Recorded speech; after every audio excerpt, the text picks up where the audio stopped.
جادو، جنات، بندش یا نظر بد۔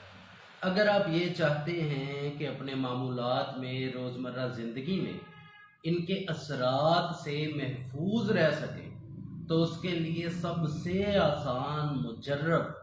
اور آزمودہ نسخہ اور طریقہ کار یہ ہے کہ آپ نے صرف اور صرف 5 وقت کی نماز ادا کرنی ہے۔ اور 5 وقت کی نماز ادا کرتے ہوئے آپ نے یہ ذہن میں رکھنا ہے کہ آپ کو نماز کا ترجمہ زبانی یاد ہو۔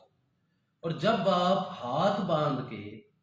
نیت کر کے اللہ رب العزت کے سامنے کھڑے ہوں تو آپ کو یہ پتا ہو کہ میں سورہ فاتحہ میں کیا پڑھ رہا ہوں۔ سورہ فاتحہ کے بعد جب رکوع میں جھک رہا ہوں تو اپنے جسم کے نصف پر جا کر اللہ رب العزت کے لیے عظمت بیان کر رہا ہوں۔ ہمارے جسم پر جو کنٹرولنگ فورس ہے، وہ قوت جو ہمارے پورے جسم کو کنٹرول کرتی ہے، دماغ، اسے سجدے میں زمین پر رکھ کے میں اللہ رب العزت کو سب سے بلند تر کہہ رہا ہوں اور خود اپنی پستی کی انتہا پر ہوں۔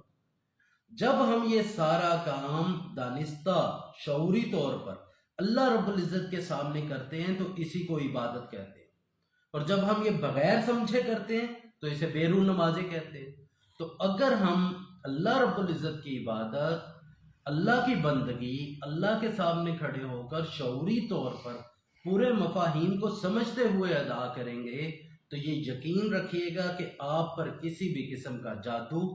بندش اور نظر بد اثر نہیں کرے گی، الا یہ کہ نماز کے درمیانی وقفے میں۔ تو جیسے ہی آپ نماز پڑھیں گے تو جس طرح نماز بے حیائی سے روکتی ہے، اسی طرح نماز ان چیزوں کے اثرات کو بھی ختم کر دیتی ہے، ان کے اثرات کو مرتب نہیں ہونے دیتی۔